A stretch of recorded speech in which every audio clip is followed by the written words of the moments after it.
Vous ne le savez peut-être pas, mais vous risquez de croiser Lenny Kravitz à Paris.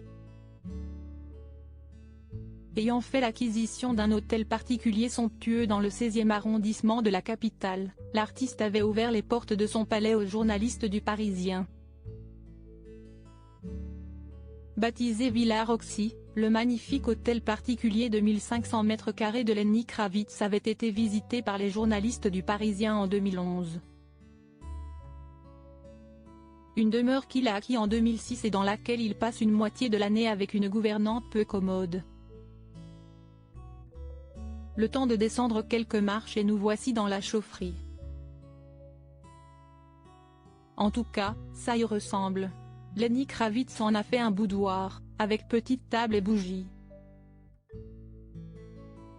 Si est-il là qu'il reçoit ses hôtes du jour. Cette maison est très spacieuse, explique-t-il. Mais si est-il bien d'y garder un peu l'esprit du ghetto. Cette pièce-ci est un peu mon ghetto à moi. Si est le seul endroit où l'on peut marcher en chaussures. Ici je reçois des amis, on écoute de la musique, on discute, on boit du bon vin. Un grand lustre en Christo Swarovski, une toile de Jean-Michel Basquiat, des carnets griffonnés par John Lennon et bien d'autres trésors hors de prix et des photos de Duke Ellington ont ébloui les journalistes présents ce jour-là. L'occasion pour l'ex de Vanessa Paradis de dévoiler une surprenante anecdote. Duke est ma première source d'inspiration. C'était un ami de mes parents, qui m'avait emmené à l'un de ses concerts, le jour de mes 5 ans. Pendant les répétitions, il m'avait pris sur ses genoux tout en jouant du piano.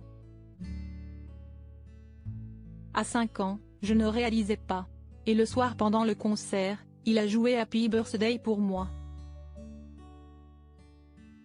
En habitant à Paris, Lenny Kravitz a réalisé son rêve mais aussi celui de sa maman. C'était le rêve de ma mère de venir vivre à Paris. Elle est morte avant.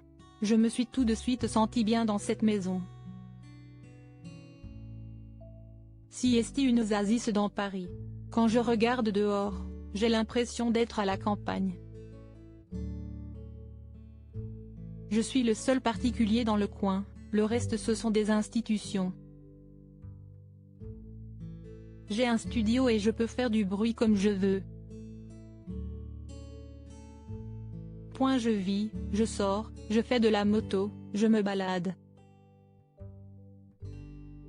Il n'y a pas plus cool que les Parisiens, confie l'artiste. Passionné par la décoration, il explique, cela me passionne depuis toujours. Quand j'ai commencé à gagner ma vie, je me suis mis à fabriquer moi-même des choses que je ne trouvais pas dans le commerce. Il a même été invité par Philippe Stark à décorer un hôtel à Miami. Baptisé bien sûr Villa Roxy, voire Diaporama. On a un projet en commun sur un hôtel de luxe à Miami. Philippe m'a demandé d'assurer la décoration du dernier étage et de la suite présidentielle. A-t-il confié.